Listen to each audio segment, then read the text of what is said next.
Hello, welcome back. Mike from Canavan Wealth. It is Tuesday, June 27th. I am back from my travels and very excited to jump into Mike Reads the Journal. Let's jump into the markets. It's been a very eventful couple of weeks since I was gone. So looking at the 5-day numbers, just since last week, down about 1%. Almost feels worse.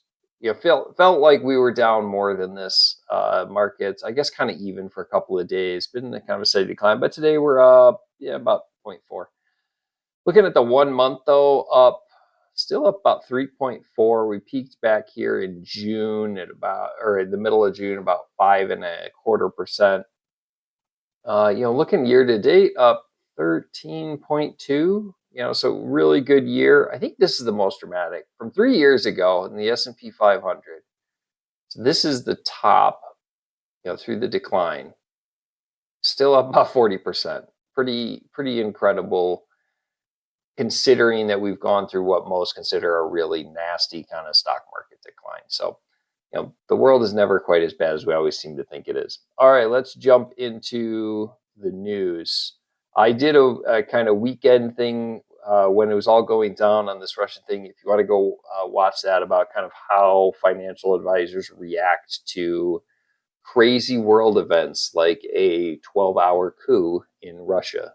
Obviously, the whole world is trying to guess what this means and how this is going to go. I think on the top of that list is Putin, but there's no way that this was a good news story for Russia in any way whatsoever. If you somehow missed this weekend, the head of Wagner Group, which is a private military corporation in Russia, took over a town in southern Russia and then drove a tank column, 5,000 troops towards Moscow. It was just nuts. And then all of a sudden a deal was brokered, and supposedly he's going to Belarus. He says he's going to continue to run that group, Wagner Group, from Belarus, because they have other operations in the rest of the world.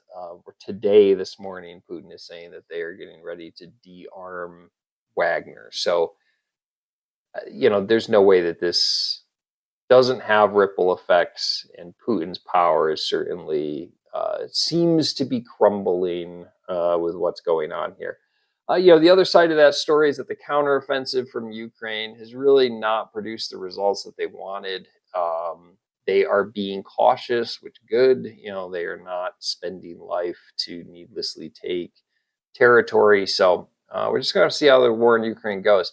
But the markets seem to not care, right? Which is a good sign for the economy, and that this whole insurrection and then what's going on, I don't think that's why the markets were down Monday or up today. So there was no dramatic move from the markets. All right, we talk a lot about homes. So first annual decline in this very specific index since 2012.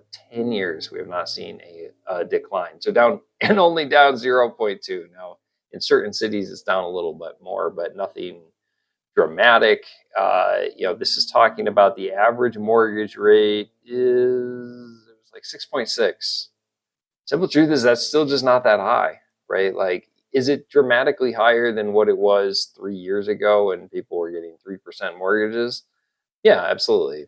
But it's not, this is nowhere as near, 70s, 80s, even 90s, where we saw mortgage rates substantially higher than that. So also just nobody's selling, and not enough are being built.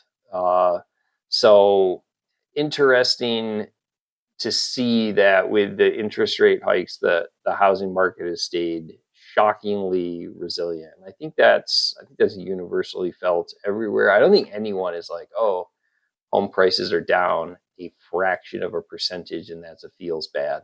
I think even homeowners are like, I don't want my property values to go up too much for tax reasons. And just, you get this feeling of like bubble or anything along those lines. So, maybe we were in a bubble and now we just caught up to it or something. Who knows? But home prices staying very strong. Cost of homes still very, very high. National average down here was like 330,000. Yeah. So, to give it a perspective, here in southeastern Idaho, median home price $396,000, almost $400,000. That's crazy. That was fairly normal on the East Coast where I came from. But when we moved here to Idaho, we bought, kind of an expensive home. But then a couple of years later, we decided to downsize, just kind of right size, I would say. And we bought a home for $120,000. It was a 1960s original. That was pretty low for even then, but you could get, your standard starter home in Idaho Falls at that time was about 160,000. And, that was relatively affordable for a young couple. There are no homes in my neighborhood for under 300,000 right now. And I bet most of them are 350. And Idaho has incredibly low, cost of living for most places. So, and we bought that house 8 years ago. So in 8 years, it has almost tripled in value. It's just silly to think, you know, how people can afford that, especially young people, which is the next article. And, for those that follow the channel, I talk a lot about it. One of the monthly webinars I did very recently is called The New Middle Class. And it talks all about what this article is, which is forget the cost of living. What's the cost of thriving in America? And really, the cost of thriving is a middle class lifestyle. And it's effectively two economists that go through and compare the costs of all sorts of things and either conclude that middle class lifestyle is substantially more expensive or about the same or maybe a little bit less. This is not really a political thing. Both of these economists are kind of right leaning from kind of right leaning groups. It didn't seem overly political though. These are the major costs that they're looking at: healthcare, housing, food, transportation, education. And this one, I think it's Cass, kind of concludes that it is substantially more expensive. Winship kind of concludes that it's kind of the same. I'm going to be honest, I got to agree with Cass here. So does kind of the article, the person who's reviewing the economic studies. For one thing, one of the tenets of Winship is that, well, the difference between 1985 and 2022 is that most middle class families, both people work, and thus he's kind of able to give them a slightly higher earning. But I think the two things that are not in this study that were in my webinar is the effect of saving for retirement. And even in 1985, many middle class workers still had pensions, and the cost of childcare.